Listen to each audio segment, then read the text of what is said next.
Hi guys, welcome back. I'm Chris. And I'm P. And together we are CrispyLife. If you haven't subscribed, make sure you hit the subscribe button and also click that bell so you can get the notifications. Today we want to tell you about our awesome, epic, it was mind-blowing, it was amazing, it was life-changing. We're talking about our around-the-world adventure backpacking across 22 countries. We visited the Great Wall of China. Never mind that. Have you ever seen Avatar? We went to real life Avatar. Now that was just another epic thing to see. It blew my mind. We've also been to Grand Canyon, the salt flats in Bolivia, and even a trekking in Machu Picchu was just awesome. On top of that, to top that off, we swam with turtles, we climbed active volcanoes, we also explored ancient temples like Bagan, Myanmar, like watching the sunrise in that place was awesome.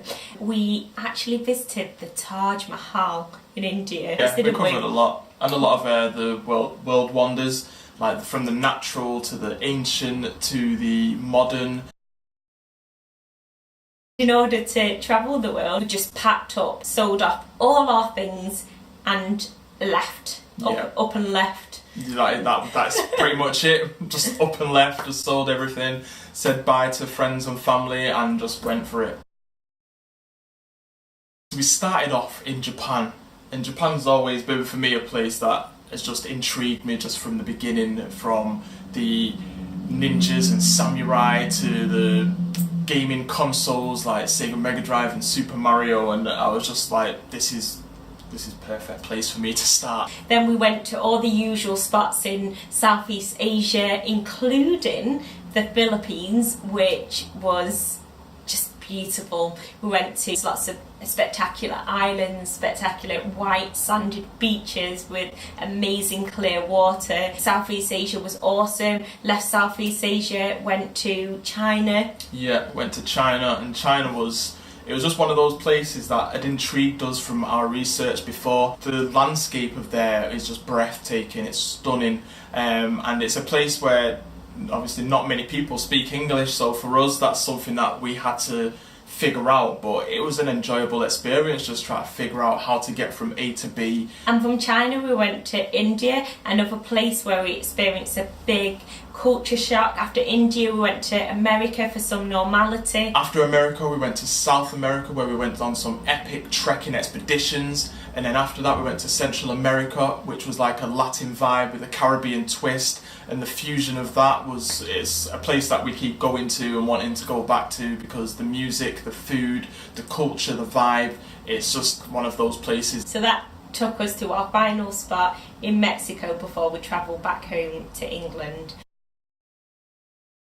Whenever we tell people about our backpacking trip around the world, one question people always ask us is, where was our favourite place? What was our favourite country?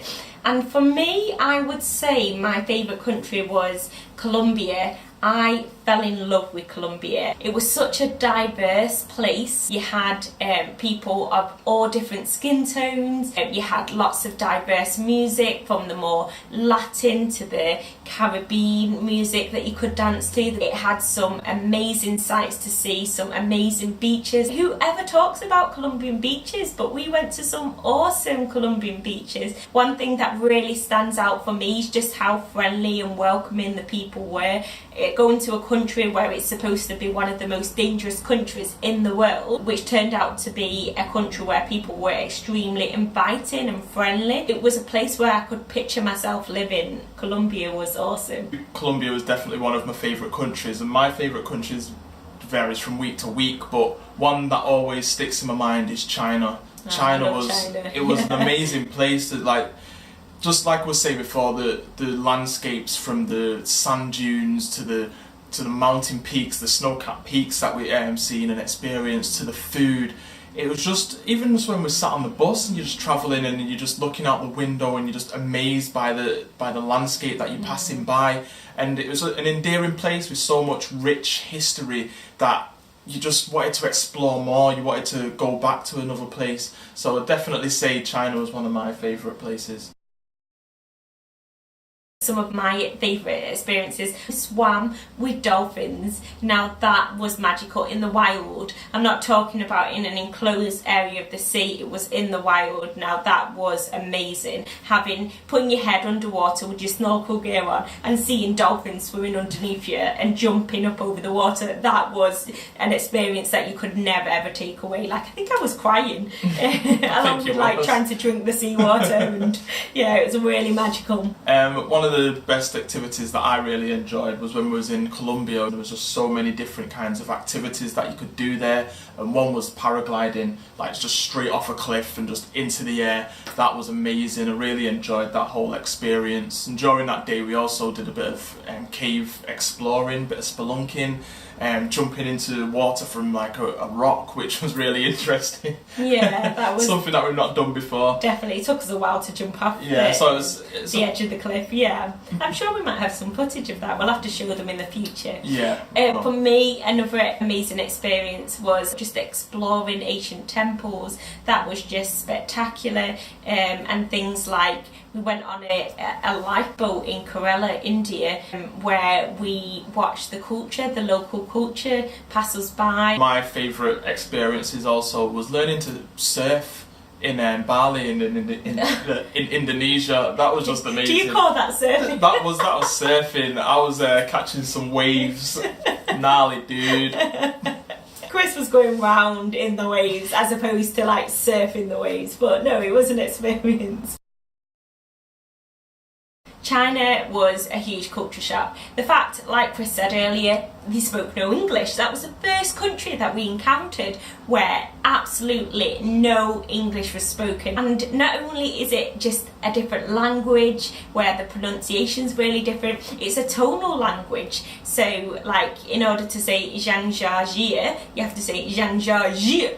So you had to like change the tone of your voice. So that had us in hysterics. It had us nearly in tears at times as we was at train stations and nobody understood where we wanted to go. One thing that took us a while to get used to was the spitting. In a few countries in the Southeast Asia, we're not used to spitting whatsoever. So the spitting was one thing that really took us by surprise. I'd say another place that was a huge culture shock to us was India. Just landing there and just being overwhelmed by the smells, the sights, the mass of people just on the streets, and then all the different types of vehicles. There's people on foot, there's people on bikes, there's people in tuk-tuks, there's cars, and it was just like, it was a wave of just everything just coming at you all in one go. It was intense. Yeah, it's very intense. And then also the culture shock we experienced in places that were just so unique and different to our culture back home. So one place that springs to mind is a small place in Indonesia whereby the locals, they live their life around death. So they have wooden effigies known as taus to the local people, which is wooden sculptures that are carved out to resemble a person who has passed away, and they live their life with that person. So that was like really bizarre for us. Yeah. That was something that was unique, and it was a culture shock. We tried to limit the places that we stayed in that cost a bit more than the average kind of daily spend that we wanted to. This included the USA, Japan and China. We loved all three of them, but the prices are a bit higher, so we didn't stay there as long as we'd like to. Yeah, we did. We stayed there for a good amount of time. We stayed there for a month in most of those places, so like 5 weeks in the US of A, 5 weeks in China, 3 weeks in Japan, but we didn't get to go to places like Australia. Still haven't visited Australia or New Zealand, just because we tried to make our money stretch. So we wanted to be on the road for as long as possible. A lot of like travellers do the stop somewhere and they'll work for a bit. Our trip was just constant, just travelling. Like obviously we stayed in places for a long period of time, but we just purely just travelled. Another question that we often get asked is, would we travel again? Would we take another worldwide adventure? Now, to answer that, I would love to. Yeah, I would love to too. Of course we would. It's a no-brainer. Definitely.